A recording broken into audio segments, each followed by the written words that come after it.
Joining us now, Department of Homeland Security Secretary Alejandro Mayorkas, who oversees FEMA.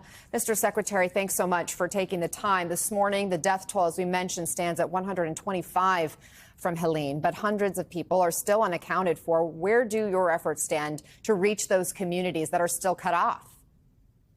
Anna, you and George captured so poignantly the level of anguish that Helene has caused. Our prayers are with those who are struggling, those who have lost loved ones.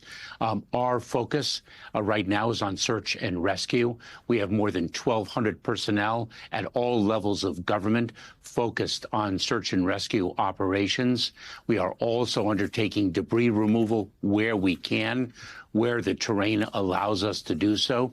We have 4,500 federal personnel alone, approximately 6,000 National Guard. This is an extraordinary effort on the part of first responders to save lives, rescue individuals, to really respond to the immediate aftermath of such a devastating and historically devastating hurricane. And then we will turn to rebuilding, but we are not there right now. So you're still in that search and rescue mode, it sounds like. Some residents in these impacted communities are telling us that they feel like the local and the federal government was caught flat-footed. And I want to get your reaction to some of what we're hearing.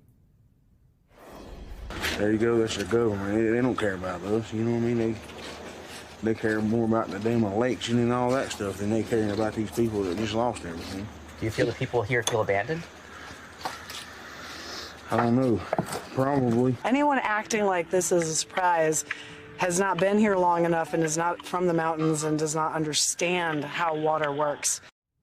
Mr. Secretary, how do you respond to that? Should the federal government have been better prepared to get to these isolated areas?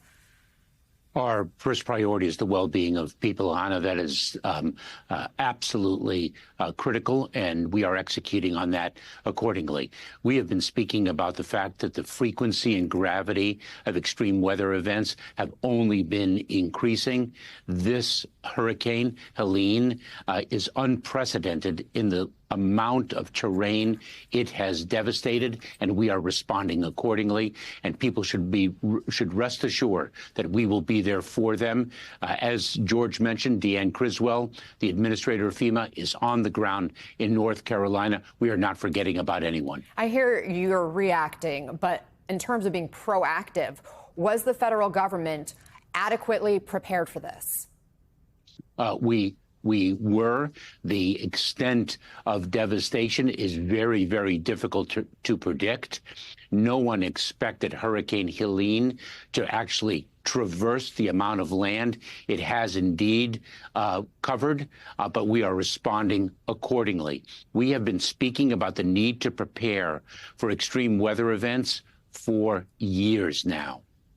What kinds of resources are available right now, especially for these areas that don't have power? Some don't have running water or don't have clean water for drinking, for bathing. They don't have cell service still.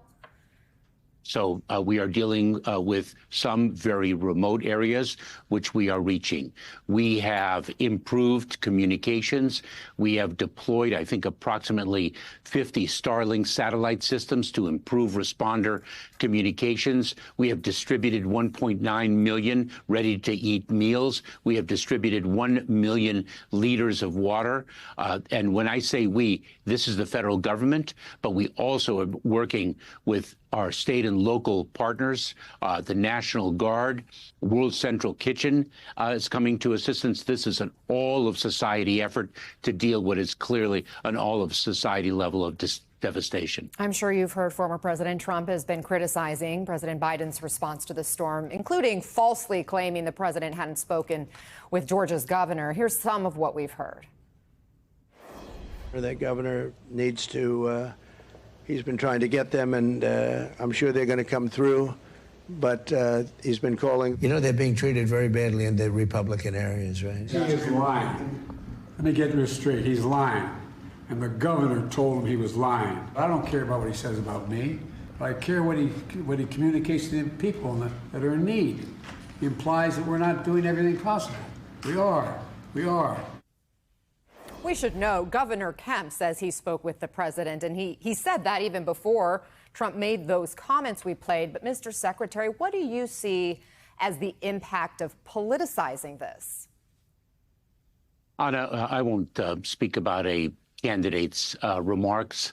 We are focused on the well-being of people. We are focused on addressing the needs of individuals who've been devastated by Hurricane Helene. And a time of tragedy, it requires national unity, not the politicization of tragedy. Secretary Alejandro Mayorkas, thank you for being with us and sharing your administration's efforts to help the folks who are really hurting right now from Helene. Thank you.